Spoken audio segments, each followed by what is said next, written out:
This is our official second panel of the day. Panel number 2 is Arts Viability, Meeting the Moment.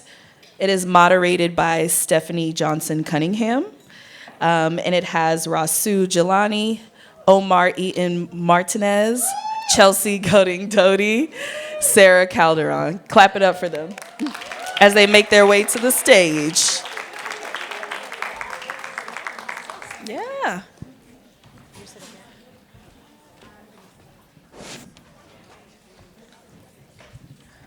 All right. So excited for this conversation with these amazing panelists, some folks I've known for some years now. All right. So, arts viability, meeting the moment. I just want to share a little bit about each panelist.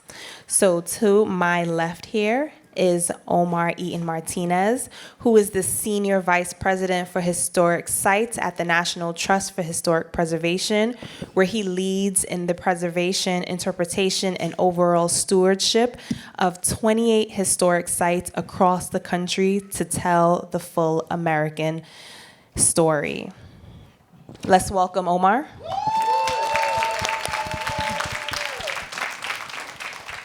Next up, we have Chelsea Goding-Doty, who is a certified professional coactive coach, arts administrator, and producer. Chelsea is currently the Senior Program Officer of Leadership Initiatives at New York Foundation for the Arts, where she designs professional development and capacity building programs for arts leaders and organizations. Let's welcome Chelsea.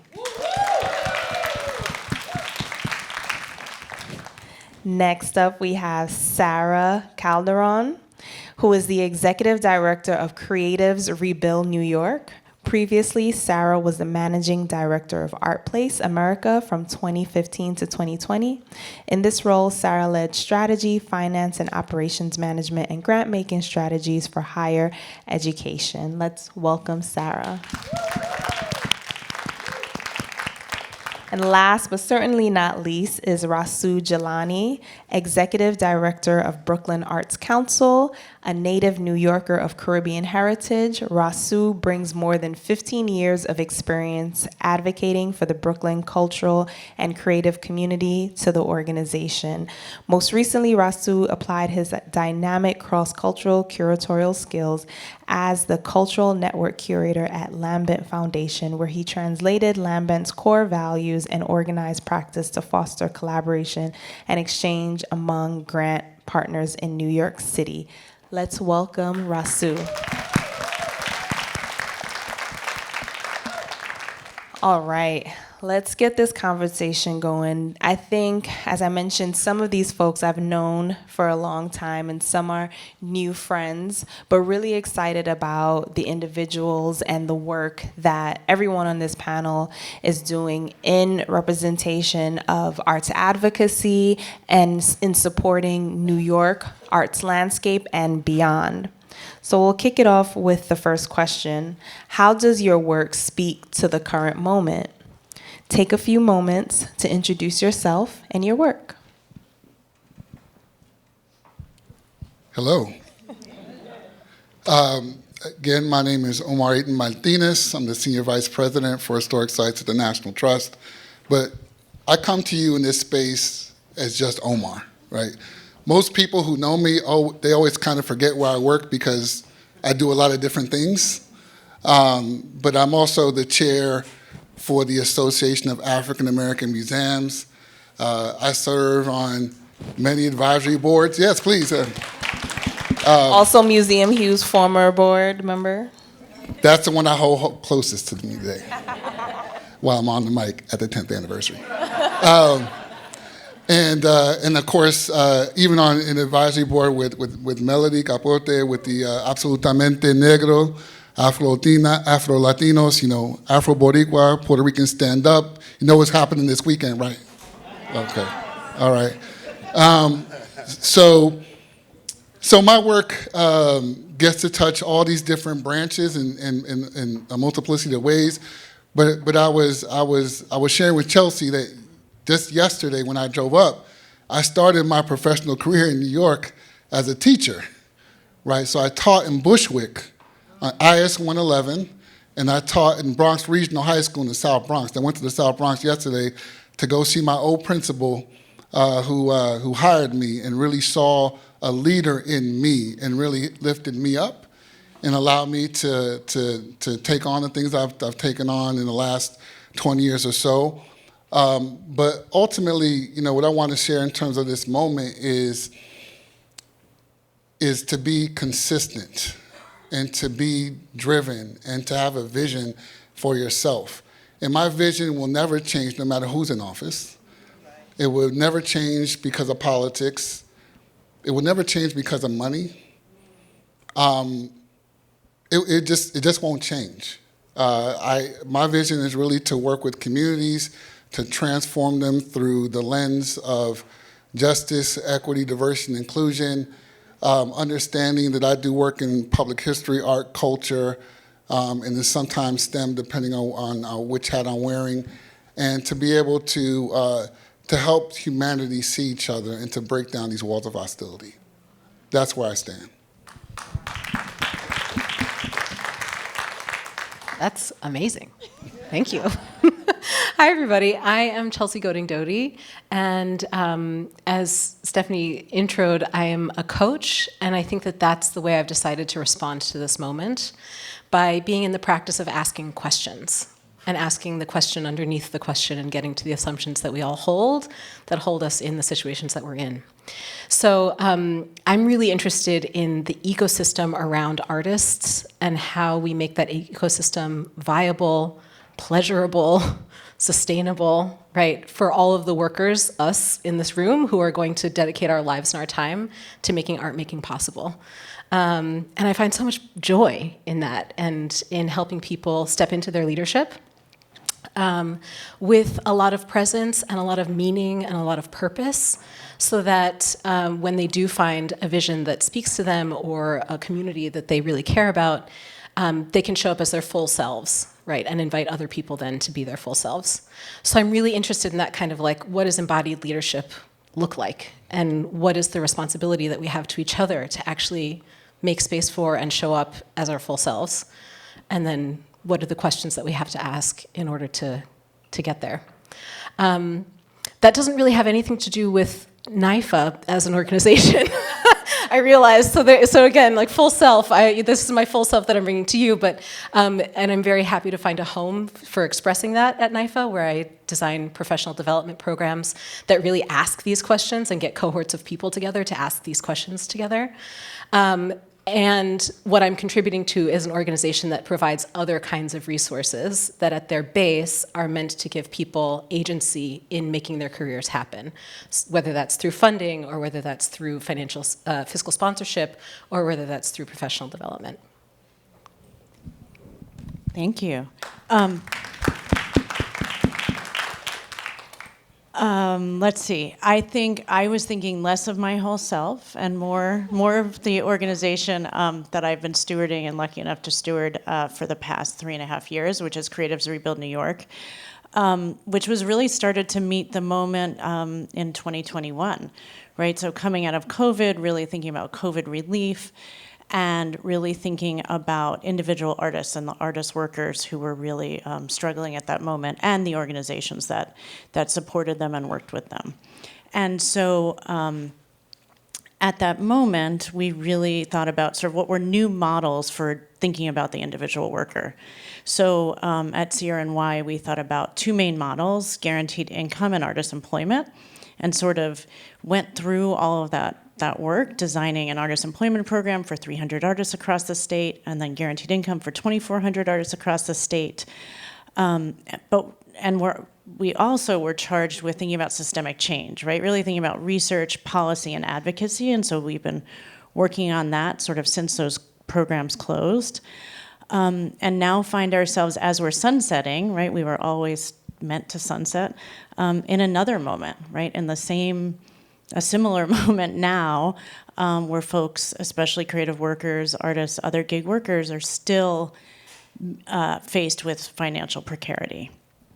And so yeah, we've been thinking about that, but also throughout this work, I've had the chance to partner with a lot of organizations, including folks up here, who are really sort of taking on the thinking about how can creative workers at this particular moment be supported, shepherded, provided with professional development, and have networks that can help sustain them. So that's it. It's great work. Peace, y'all. Lafia, Omiteo. Just want to say peace to everyone in the room. Thank you for being here. Personal, professional, spiritual. That's how I'm going to answer that question, right? Personally, I was born in the West Indies. I am what we call an anchor baby for my parents. My father's from Antigua, my mother's from Curacao. And, you know, growing up in South Jamaica, Queens, I grew up in a household with a lot of undocumented people. We were packing the house, trying to figure it out, right? So that resiliency and that reality of like, stay low and do what you gotta do, don't make too much noise was a real thing. You know, identity was a real thing. We didn't really fit in with the African-American consciousness, but we're also Black and Caribbean, so there was a juxtaposition there. But my mother was big in the community. Like, everyone knew her. She was the queen of South Jamaica, Queens, right? And then I moved into Bed-Stuy, and then that really took off, right? It really took off in terms of like building community, thinking about creative ecosystems, and knowing that there was a creative ecosystem in our community. And it wasn't seen by, like, Bed-Stuy that we see now is not the Bed-Stuy that we moved into, right? I moved in Bed-Stuy in 99, 2000, and brownstones were going for $1. Like, that's how low the property value was, right? And I remember going out to clubs and telling people I was in Bed-Stuy, and they're like, ew, I'm not coming out there. Like, it was a real thing, right? So that's the kind of personal angle. It's just like really thinking about culture, and culture exists in the streets, not in institutions. Institutions preserve culture, but the streets create it, right? So thinking about that. Professionally, what that looks like is, I work for Brooklyn Arts Council. That automatically makes me like this pseudo weird advocate politician that I didn't sign up for. So I'm always out asking people for money for Brooklyn. But how many of you actually know what the Brooklyn Arts? Have you ever gotten a grant from us? Do you know who Brooklyn Arts Council is? Anybody? Raise your hand. Cladeville, raise your hand. You get a grant. There you go. Yeah, I see some grantees in here. Y'all bugging out. There's more grantees than this. Come on, y'all. But we're kind of that silent advocate of the creative ecosystem in Brooklyn, right? There's four arts councils. Queens is missing one. But there's 4 arts councils in New York, yes. Stand up, ask for Queens Arts Council to come back in some form. So there's 4 arts councils, right? We are an extension of DCLA, kind of informally.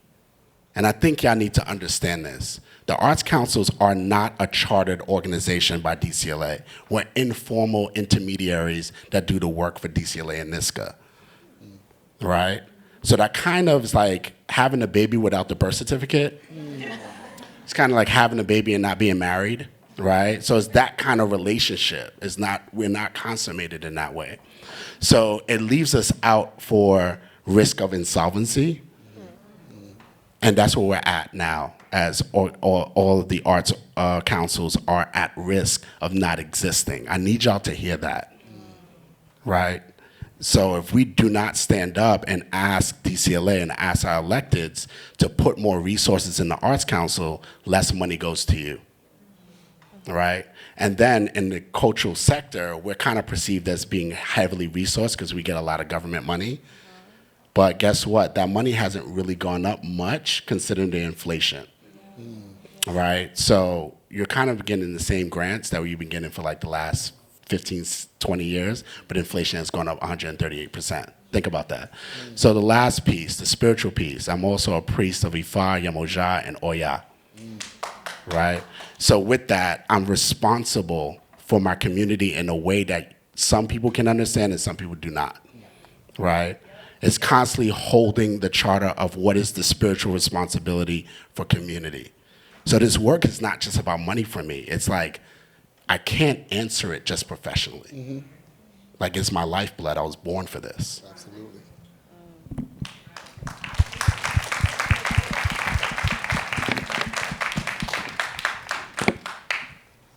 Well, with that said, Rasu, I know firsthand the importance of the work that you do. I know the firsthand of the importance of folks who understand the local creative economy. Almost 10 years ago, Brooklyn Arts Council gave Museum Hue our very first grant, which was about $5,000. And now our operational budget is about $1 million. Right now. So, again, I know firsthand how important that trust in an organization like Museum Hue to have the support from Brooklyn Arts Council, a very local council that saw the work as important, was really crucial. And that brings me to my next question. Why is this local and grassroots work so critical for the arts in New York and beyond? And we'll start on that side, Rasu. Grassroots is my modus operandi, regardless of all the other work I've done. I keep bringing it back to the people, back to the community, even when institutions or philanthropy or corporate go scale to infinity. Like, we get kind of enchanted with this idea of scale, and I'm more interested in scaling across, right? Trees grow, right? And we think about trees as a metaphor, and they grow tall. I like to think about mushrooms, and I like mushrooms. But, I like to think about mushrooms. And the thing about mushrooms as a metaphor is they create this underground network, and even when you chop them, they're still alive, right? They're working underneath the ground. They're creating these very intricate networks. In fact, they hold memory for millions of years of any other life form, right? So if we think about ourselves as mushrooms, what happens, our intelligence is embodied in the collective, not the individual. So this me consciousness that we've been so enchanted by is an extension of corporatocracy and capitalism, and it moves us away from the self, the collective self. So when I think about grassroots, I think about the grass with the mushrooms kind of sprinkled in there. So the grass is the money, the mushrooms is the actual intelligence. And I think that's the way I think about the hyperlocal economies. And this is something I've been talking about, y'all. I've been doing lectures around hyperlocal economies for 10 years. And it's preparing for the crisis that we have now, right? That we've been all talking about federal mandates and EOs and all these things. But I really question y'all, outside of how many of it actually impacts you, right? You got to really ask yourself that question. I live in East New York now, and I see, the community, when someone they don't know is around, they all huddle around like, who's this person? Is it DACA? Is it ICE? Their livelihoods are at risk, right?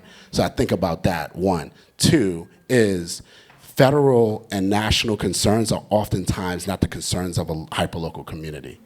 So we have to be very mindful of how much information and how much other people's problems we take on, and really be mindful about our issues and focus on that. And to me, that's the mushroom intelligence.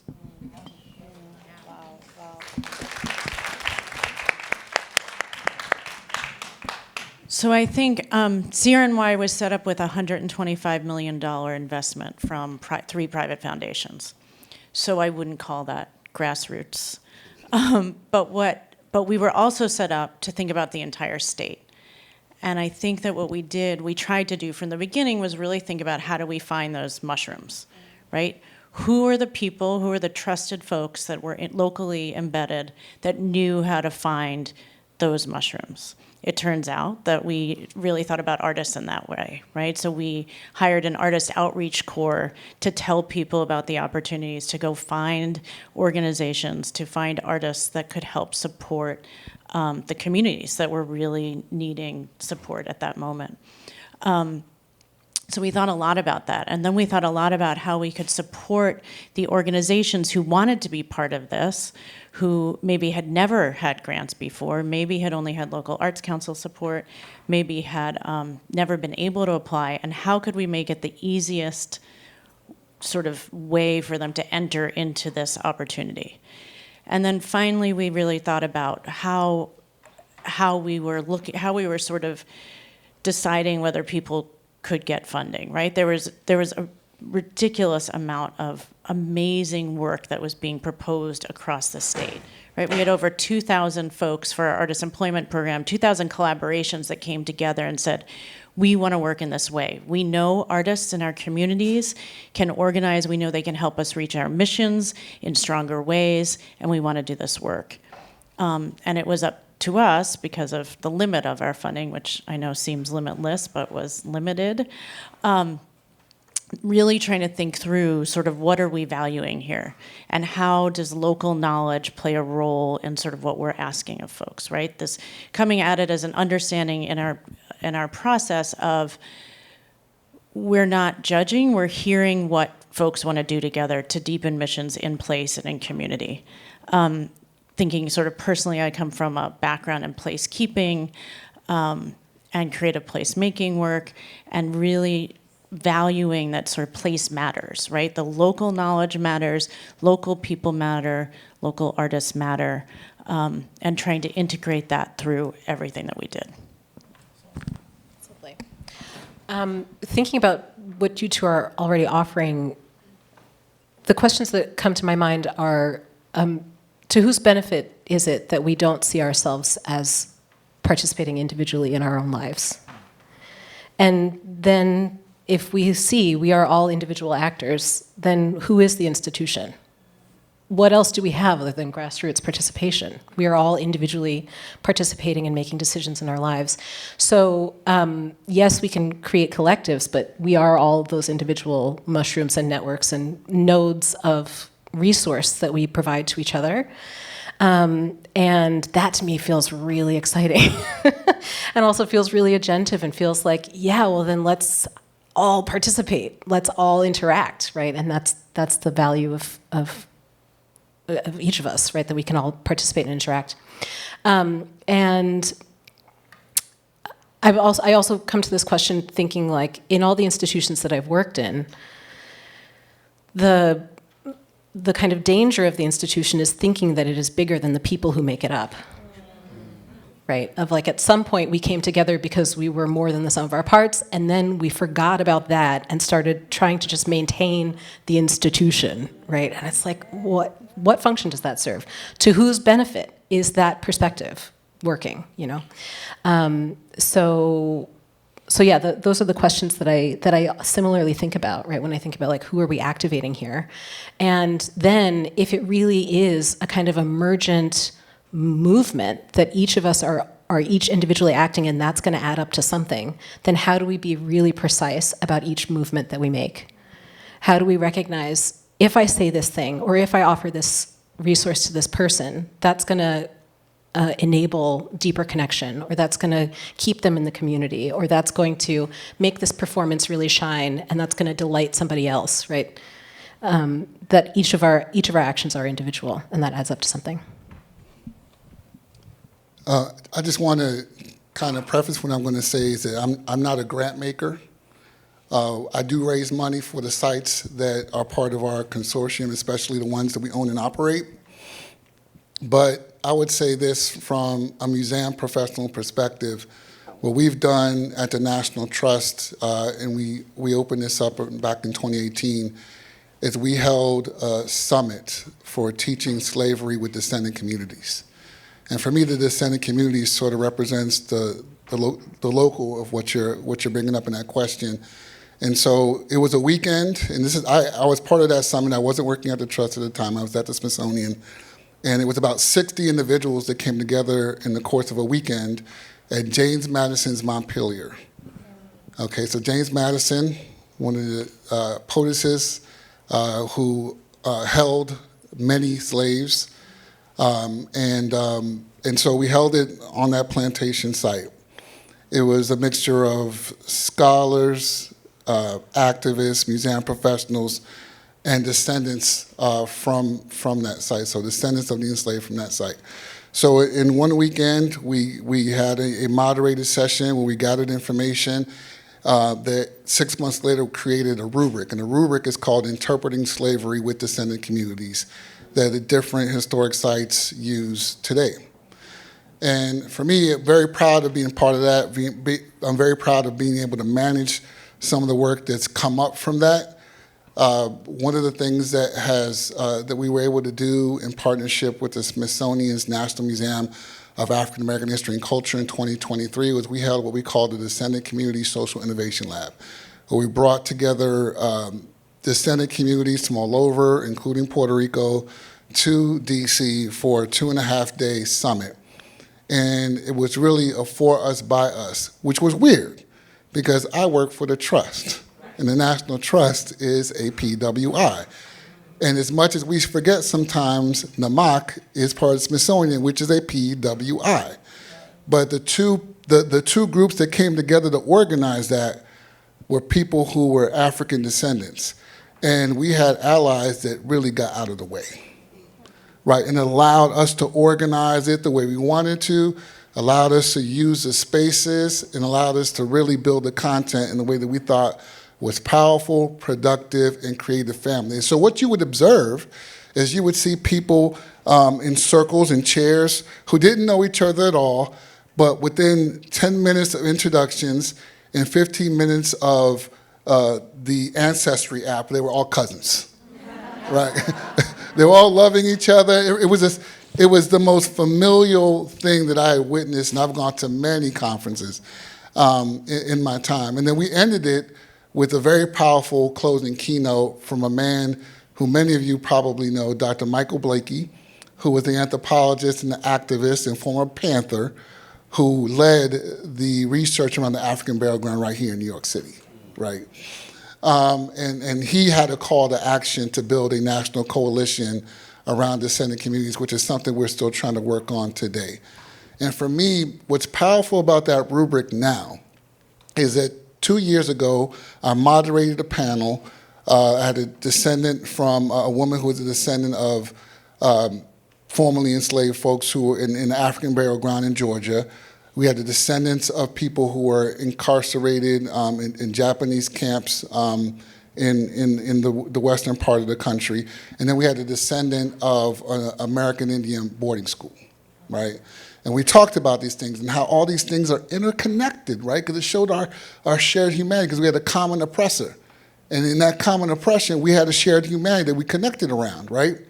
But here's what really blew my mind. About 3 to 6 months after that session, the folks from the Japanese incarceration camp came up to us and they took the rubric and they tweaked it for them. So the rubric is designed for descendant communities of the enslaved, and they created one now for descendant communities of these incarceration camps, which are many if you don't know. I remember I did not come up in school learning about that. When I was a park ranger, many, many years after my schooling, I learned about Manzanar, and then I learned about all these other ones, right? And so they have now a rubric for descendants of people who came from the Japanese incarceration camps. For me, that's the work.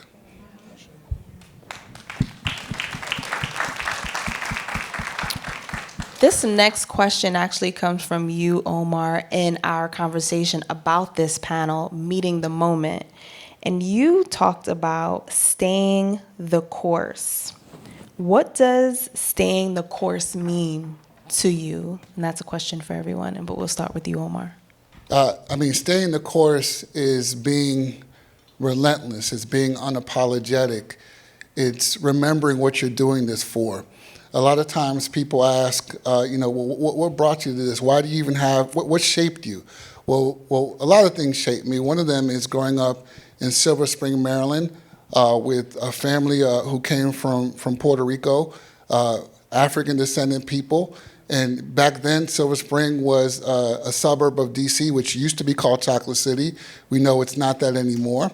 But my 4 walls that made up my home was Puerto Rico. You know, Fania All-Stars, Mofongo, right? My mother's throwing the chancleta at me when I did something wrong, right? All those things were it. And those things shaped me. But when I stepped across that threshold into Chocolate City, then I started to understand over the years that, like, identity can be used very parochially, and that's dangerous. right? I always talk about Chimamanda Ngozi, who talks about the danger of the single story, that great TED talk that she did, and thinking about how like blackness is nuance, Latinidad and Puerto Ricanness is nuance. And that's what shapes my work. I want you to come to the sites that I work with and the cultural institutions I support and leave with that understanding. If I do that, I win, right? I am convinced that we all will win if we can understand that a little bit better.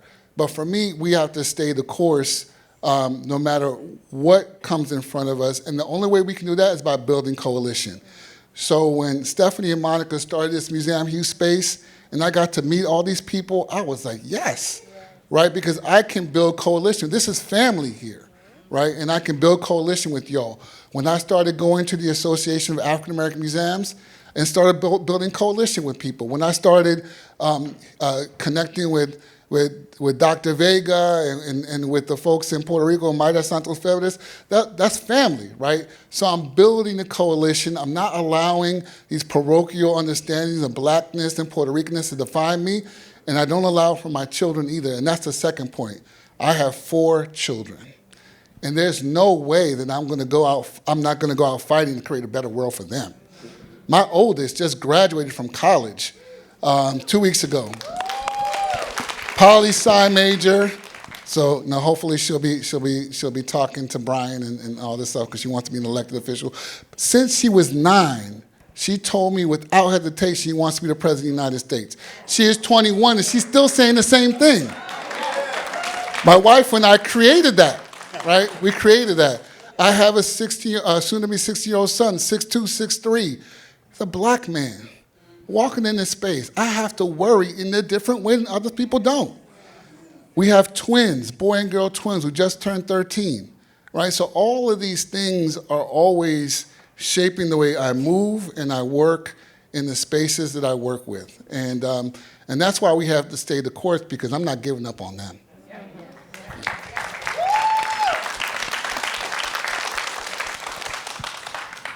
I'm very inspired by this. I feel resonant with the idea of like, this is who I do this for. This is who I am putting in all the effort for and putting in all the attention for. I think for me, staying the course means, frankly, staying the course means a real anti-capitalist political perspective. So we're looking at what does 500 years from now look like kind of timeline. But in that, I think a lot about, and I'm kind of called back to an artistic practice. So I grew up dancing, and I really learned what does it mean to be with other people, and what does it mean to give your body to being with other people, right? Because you can't dance without being physically present. And what does it mean to what does it mean to share space and share initiative with other people? And staying in that kind of constant question asking and staying in that constant presence feels like staying the course. I am here to be with all of you here now together, and the promise is for as long as we can be, And I think about that kind of commitment to each other as staying the course. And then it means that I have to question what makes me not want to stay the course. What makes me want to self-protect at the detriment to the rest of the group?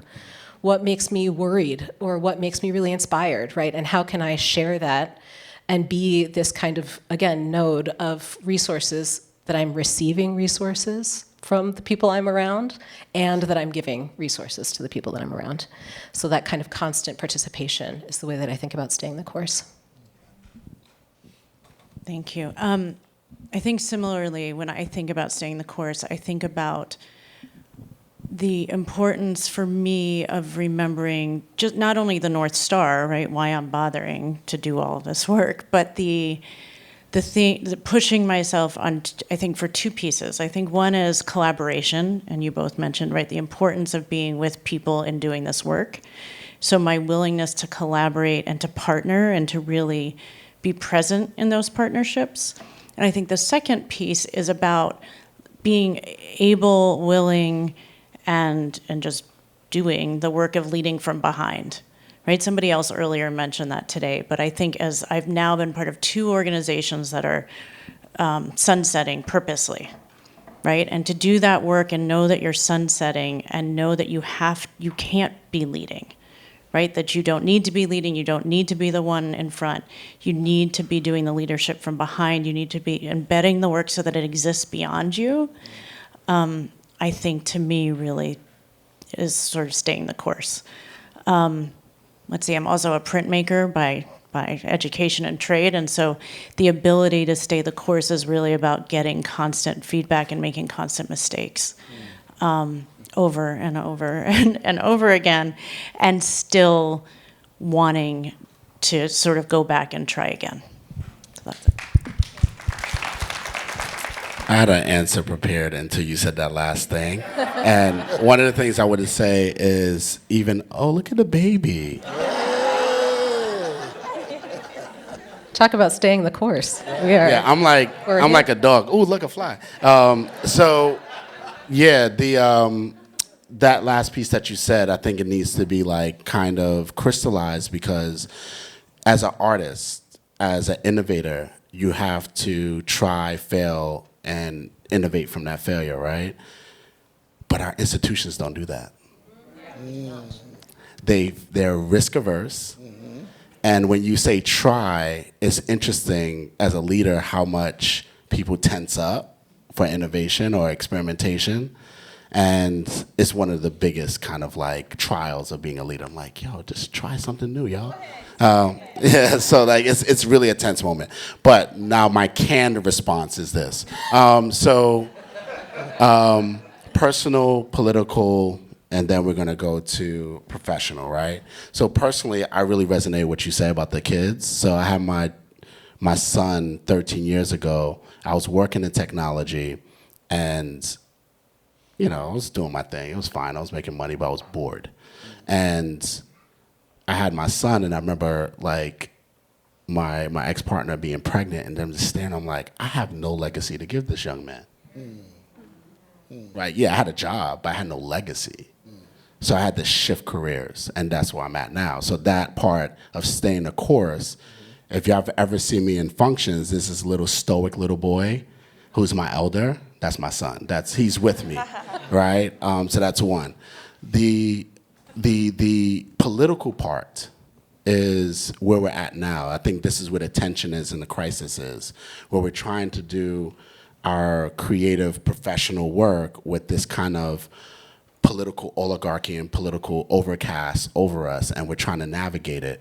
And I'm like, yeah, what happened to all that energy from like 2020, like the Black Lives Matter stickers and all of that shit? Like, you remember that? Yeah. So let me ask y'all a question. How many of y'all still got your Black Lives Matter stickers?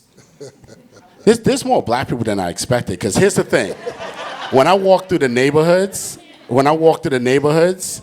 no, peep this. When I walk through the neighborhoods and I see a Black Lives Matter sticker, I often say, oh, there's a white person virtual signaling.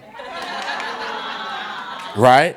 Because how many, and I'm going to ask that question again, how many of us actually have Black Lives Matter stickers? Right? So not many of us actually, because we are embodied Black Lives Mattered. So I'm getting to this point now, right? So if you're doing the work, you don't really have to virtual signal. You just do it. So what that looks like this year for Brooklyn Arts Council, professionally now, for Brooklyn Arts Council, is we're giving out $1.8 million to 378 artists, even though we're still risking solvency. We're still giving the money out. We're still giving resources out, right? It's good, but it hurts, right? And I see my brother Brian right here. I'm gonna give you a phone call later about all of this. But, so I say that to say, like, we're still staying the course. Like, we're still giving out money because we're showing philanthropy. Yeah, y'all sitting on your hands and trying to figure it out. We're gonna keep doing it because y'all can't eat, right, if we don't give this money out. The other part is my sister and colleague Taisha is part of making sure that we have teaching artists in community, right? So that's another layer that we're working on in terms of, yes, 378 grants are going $1.8 million, but then we got another layer of employment of teaching artists all throughout the 16 districts of Brooklyn, right? That's Casa and Sukasa, that's other programs, so that's a lot of teaching artists that we're employing, right? Still staying the course, right? The other piece is I shout people out a lot, so I don't know if y'all know this. Claudervel Ortiz is on our CHAC, Cultural Heritage Advisory Group. And we talk a lot about like cultural heritage, and which we used to call folk art. So we got to change the name again because there's these mandates to change the name. No, we're not changing the name, y'all. We're in Brooklyn. Brooklyn is cultural heritage. Brooklyn is diversity. Brooklyn is immigrants. Even the ones that don't want to call themselves immigrants, they came from somewhere. Brighton Beach is full of immigrants, y'all. Coney Island's full of immigrants. Bed-Stuy, Flatbush, so on and so forth. So I say all that to say, for us to abandon the course is abandoning everyone in this room. Yeah. Thank you for that. I think one of the things that came out of when we were doing the Hue Arts initiative, where we have our report map and directory, is that the institutions that we were looking at, arts organizations of color across the state, was that they were really interested in growing. I think all arts organizations are interested in growth, but the difference here was these arts organizations were interested more in growing deeper than growing bigger. Right. And that is a crucial difference. I think we see some larger institutions across the city specifically that every year or every other year they're building a new wing, a new, satellite site and different things like that. And that's all fine and dandy for them. But what we learn is that a lot of community arts organizations, again, are interested in growing deeper. And that also makes me think about this whole idea of the mushroom that you were talking about earlier, Rasu, right? How mushrooms are deep, right? Even if you cut them, that they are deep, they're still growing deep. And so even in the cutting off of the funding and the support and all the things that we've been going through, the growth is still happening underground, even when you can't see it. And so that's important to realize. And I think it makes me think about the whole kind of conversation that we've been having so far is how important this work is, how important the spiritualness of it, how important the politicalness of it all is. And so just wanted to hear from you all, right? Amongst all of the kind of frustrations and anxieties, excitements around certain things, what is the proudest moments that you've had that you can say that you're truly proud of the work that you've done? If there's, Omar, I feel like you've said like a million. But for the most part, things that have been impactful that speaks to that growing deeper in yourself or assisting others in that growing of that deeperness as well. You get what I'm saying? Yeah, okay. Make sense? Okay. Go ahead. I think for me, part of it is mentoring people. Because to build authentic relationships over the course of the years and seeing people grow is almost magical, right? It creates a deeper relationship, and then it allows it to be a reciprocal relationship. So what I always told people is that you are to pay it forward. Someone did it for me, and they're still doing it for me, and I'm going to do it for someone else. And if you think about it in terms of a timeline or a spectrum of time, most of your career, you're going to be mentoring and mentored if you're active, if you're humble. You will always be you'll be mentored. But those relationships are, there's an interplay, and they feed off each other, they inform each other, and it creates a community, right? So is Rick Rodriguez still in here? No? Oh, there you go, Rick. So Rick was an intern at the Smithsonian when I was working there running the internship program. He's now director of membership of a museum in New York. That gives me life, right? That's depth, right? I can't tell you how many times I come across folks who have interned with us in the different roles I've had that are doing great work right now. But even, when I started off my career as a teacher, when I went to the Bronx yesterday and I saw some of the people I used to work with, and we were talking about the students. There's one student that was a student of mine who now lives in Upper Marlboro, and she's like this doula of all doulas, doing great work in Maryland. Those are the things that give me life. I have to be able to give to my community as they gave to me. The reason why I decided to become a board member for the Association of African American Museums, the reason why I decided to support Museum Hue as a board chair early on is because they gave to me. Now I give back to them. If we can master that, we're gonna be all right.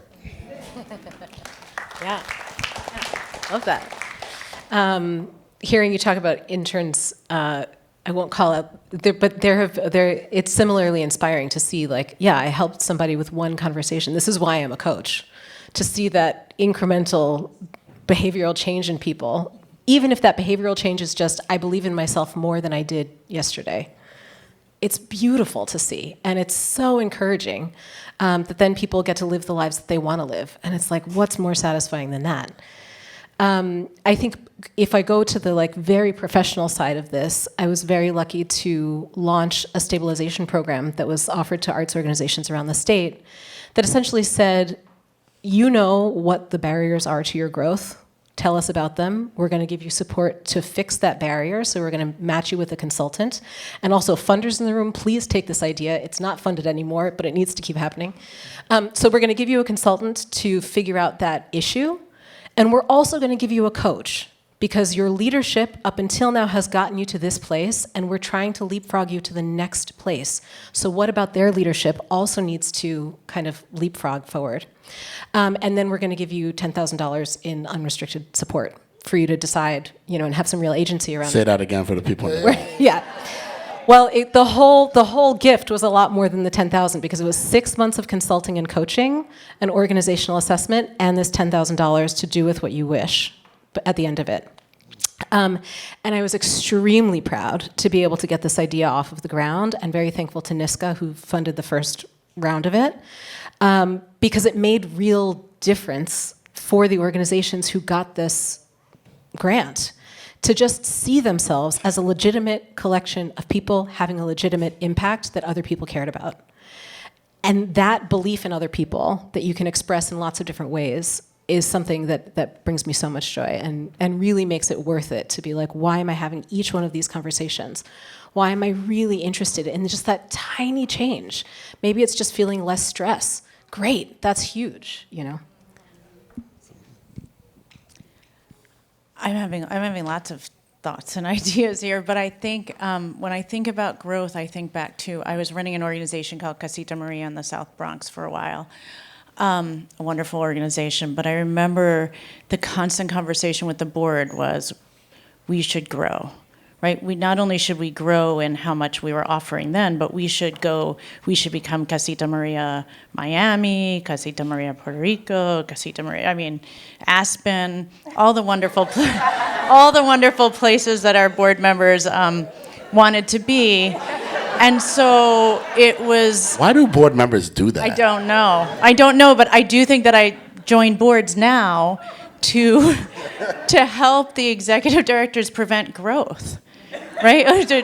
And to think more about depth, right? And really understanding sort of what they're doing, really creating sort of the feedback loops around sort of research and reflection, and understanding the nuances of the community. Thank you. And the changing needs of those places, right? And really connections to those communities. So even though Casita was 85 years old at that point, it still had more work to do to get below the surface, right? For the community members. And so I think that's what I think about a lot when I think about growth and depth.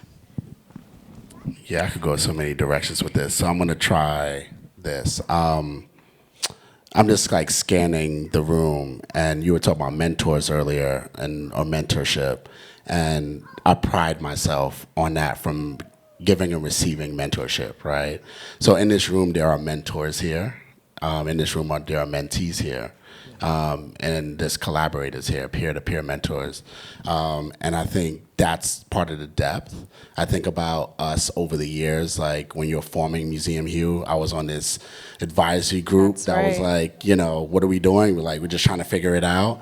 And then when I took over Brooklyn Arts Council, we did Brooklyn Arts Awards, and we gave you your flowers in the moment.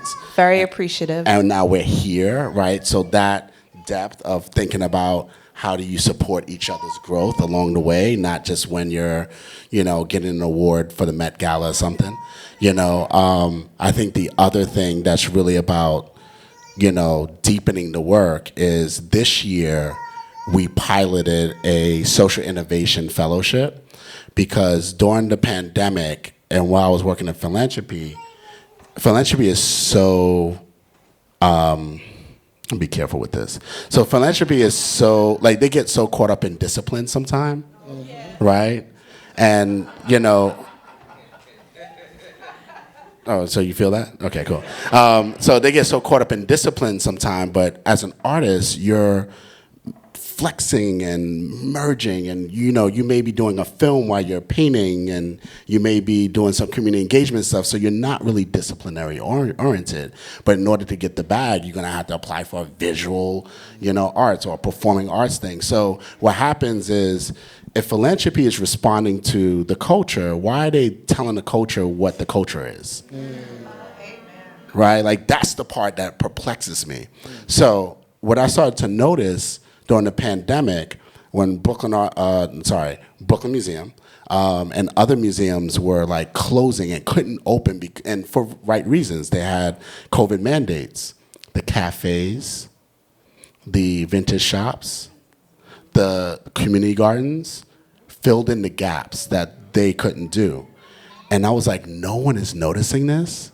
So when I got this role, the first thing I did, I started calling people up. Who's funding local businesses as emerging cultural institutions, right? No one. I was like, we're gonna do it, right? So I went out on a limb. Everybody thought I was crazy, including the board, right? And what we ended up doing was working with Jeremiah Ojo, who I see in the back, who helped craft a curriculum for entrepreneurs as artists and as cultural leaders. And we use Brooklyn as a landscape to work with different cultural leaders. I think we held one here, if I'm not mistaken. And we just talked to leaders of institutions about how do you build a cultural strategy? How do you build a business model? What are your revenue streams? How do you identify your market? These are things that, yes, you go to art school, they don't tell you this, right? So when you come out of art school, we're responsible for you, the arts councils and NYFA, to give you the resources to survive as an artist. Otherwise, you work for an ad agency or you work for a coffee shop. No shade. But the reality is, because there's not a safety net for your career, no one's telling you the core things to survive as an artist. So that depth was taken it a step further to identify a new discipline that's emerging from the community. I love that. Can I jump in here to say, one of the things that's so compelling to me about this moment of an artist stepping into their career and looking for depth and mixing with also the mentorship that we were talking about is that depth, I think, depth should look like surrounding yourself with people who can do the different parts with you and for you. Not that you then have to emerge as this superhero person who can do it all with the 24 hours of involve the people around you, because we are all an ecosystem participating together. Yes. I'm glad you threw that alley-oop. I'm going to dunk it. So check this out. Real quick, there's two things that, we're spearheading. One, the Arts Councils of New York are forming a collaborative because we realize that philanthropy looks at intermediaries for some weird reason as a competitor or an adversary, where we have better knowledge base of the communities and we can actually help you get the money to the artists faster. Think about that. So the Arts Councils of New York City are working on forming a collaborative that we can collectively fundraise for New York City. That's one. The other thing that's happening, alley-oop, dunking it, is there's a lot of leadership in Brooklyn that is black and brown. I would say New York City as a whole, but I'm focused on Brooklyn today. So we all kind of grew up together. You know, we kind of, you know, collaborated, curated them, they curated me, and we're at a place where all leading institutions from BAM to Makata to BRIC, I see Wes up in the stands, and so on, we created a collective of how to support each other because we realized not even the boards would support us sometime, right? So we support, and we call, should I give the name? Yeah. Go, okay. We're called BACK. I got your back, we got my back, right? So with that said, you know, we have folks in here like Sis 51, Recess Art. I see Candace in the cut. Wes is up there. We all support and we show out for each other. Dunked it. Beautiful. I just want to take a moment to thank this panel and also encourage you all to look up these folks and look up the incredible work that they're doing. Omar's work at National Trust, Chelsea, amazing work at New York Foundation for the Arts, Sarah, incredible report for Creatives Rebuild New York, and also Rasu's work at Brooklyn Arts Council. Definitely, there's so much resources within these 4 institutions that we can utilize and we can learn more, again, for ourselves or also just learning more about the arts and culture landscape in general. So again, thank you so much to this incredible panel, and thank you all so much.